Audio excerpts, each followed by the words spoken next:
Smash burgers are extremely trendy nowadays, and I'm gonna show you how you can make it at home using some very simple kitchen tools, and I will also be showing you a chori smash burger variation.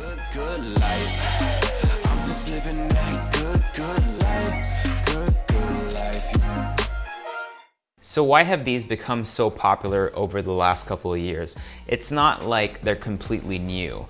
I think it's because if you look at any fast food burger that you really enjoy eating, very unlikely that you'll find that they're really thick patties. Most of the time, they're nice and thin patties. Only when you go to like high-end gourmet sit-down restaurants do you find those big, like 3-inch patties. For me, the issue with that is if you want something big and juicy, I'd rather have a steak, and then 2, it takes away the convenience of what a burger is supposed to be. Something that you can eat very easily and not have to kind of like open your mouth 7 inches to be able to stuff triple patties in there. A smash burger just takes it a step further by giving you everything you love from burgers, and that's kind of like that crispiness, those airy pockets of texture, and also just the messiness that comes with eating this beautiful sandwich. By no means is this the only way to make a smash burger. I'm just gonna show you a variation that I like to make. So we're gonna first prepare all our little elements that we need. So some really thinly chopped onions. We don't need too many of those. I'm not one of those guys that really likes a lot of vegetables in my burgers. I like to keep them as simple as possible. To that, we're gonna be using buns, obviously. So I'm using a beautiful brioche burger bun. You can also use potato buns. I kind of like that. Next that we're gonna need for the traditional, quote unquote, smash burger, some iceberg lettuce. Just a really tiny bit of that, just for slight kind of like freshness and a little bit of crunch also. So just go ahead and chop that.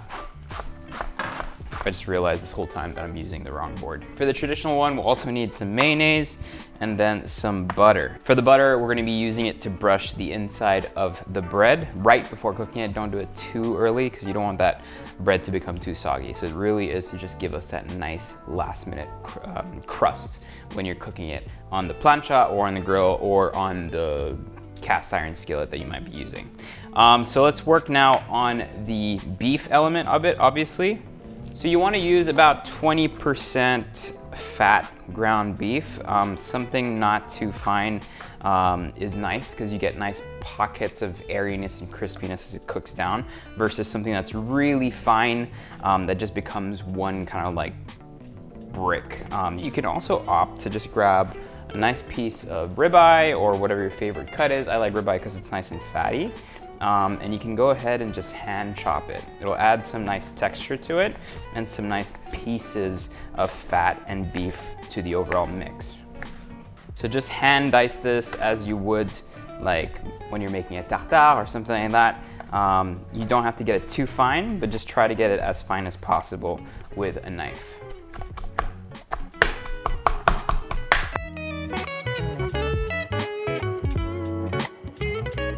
You don't want to kind of form a patty. What you want to do is form a very loose ball right here. And we're going to do 2 of those because we're going to be obviously double pattying it. I think a burger with only 1 patty makes no sense for me. Cool. Now that all our elements are ready, we can go ahead and go to our grill. So as you've probably noticed, I'm missing 2 very crucial elements to a smash burger. The first one being a large kind of cast iron griddle or a huge cast iron pan, which I don't have. So what I did was I went to the barbecue outside and stole the plancha part of it and just put that on those burners. The second thing that I don't have and that I'll need is something to smash the burger with. A lot of people have those really fancy weights.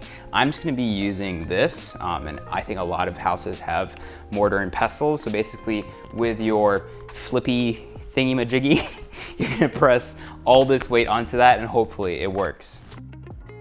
When cooking these, you should expect them to break apart on your griddle, and there's really nothing wrong with that. Pieces of good old American cheese will help bind it all back together.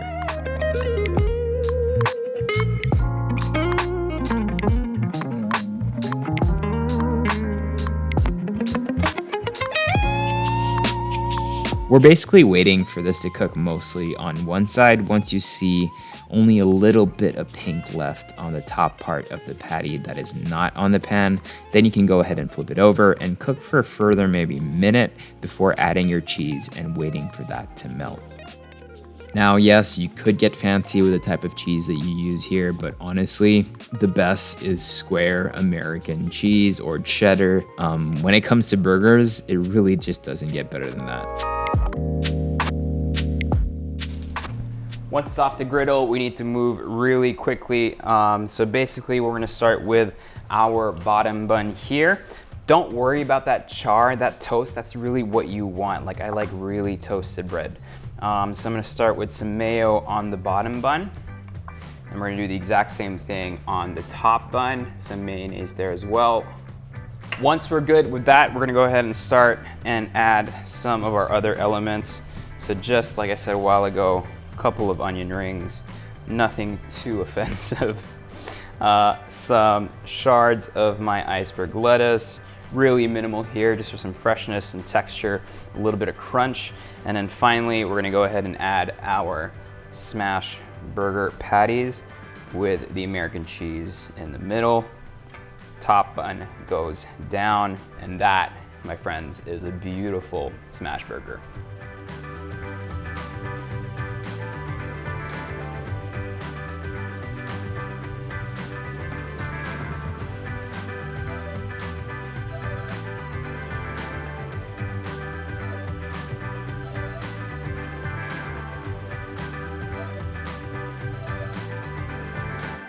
So this video was brought to you by Skillshare. If you haven't heard about them yet, they're an online learning community for creative people like you and me. It's a place where you can explore the skills that you've always wanted to develop or delve deeper into subjects that you might have been curious about, or simply just get better at what you do. One of the best parts about it is that it's really meant for learning, so there are no ads, and also they're always adding new premium classes. I've been taking a class by Rachel Gulota and Daniel Inskeep called DIY Product Photography. Like many of you this year, I've had to work from home, and that means I've had to start taking pictures of my creations, and their class has been really helpful in understanding how you should work with what you have, and that anything basically can become a prop and can really make your picture stand out, but also just tips and tricks on how to just take better pictures in whatever your location may be.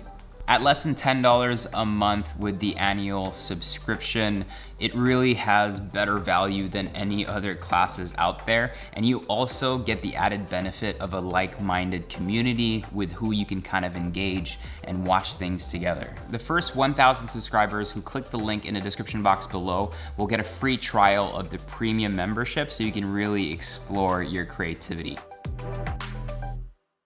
Now that was absolutely delicious. Obviously there are tons of different ways you can make it. That was just the way I like making it. Now for the Filipino version of it. If you've been to Boracay before, and if you've gotten drunk, which I'm pretty sure you have, you've gone to these little tiny barbecue stalls and bought a Chori Burger. A Chori Burger is basically chorizo that is grilled and then put in between two buns with kind of like a sweet banana ketchup. It doesn't get more simple than that. For our pork mix, start by peeling some chorizo. Basically just removing the skin and then chopping it. Chorizo already has pockets of fat in it, which is going to give us some really cool texture when blended and chopped into some ground pork.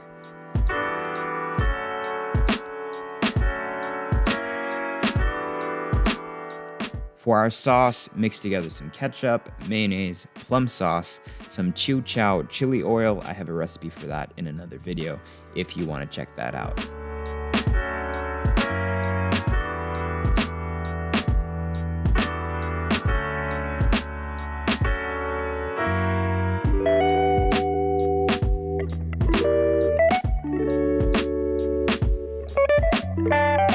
This time around, and I think I should have done this with the previous one, we're gonna double cheese it. I think double cheese is always better.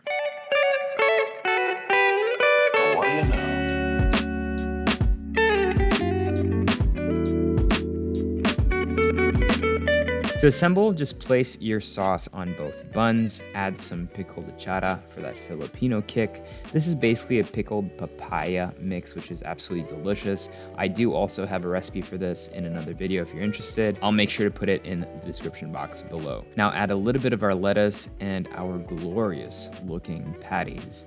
Look at how it's bubbling on the side. That looks absolutely delicious. Those edges are everything.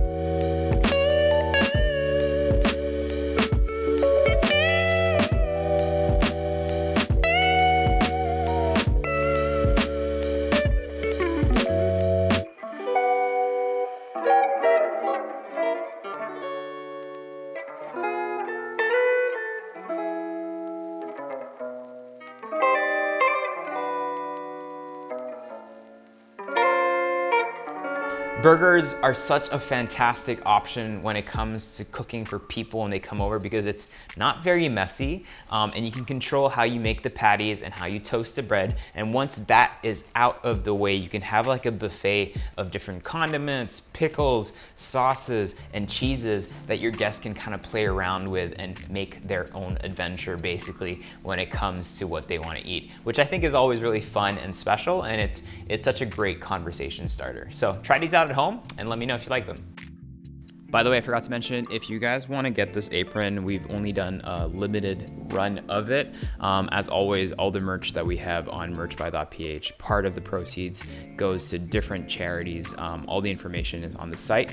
So if you want this, make sure to go to www.merchbuy.ph, details in the description box below. Peace out. All the other Fat Kid Inside gear is in there as well.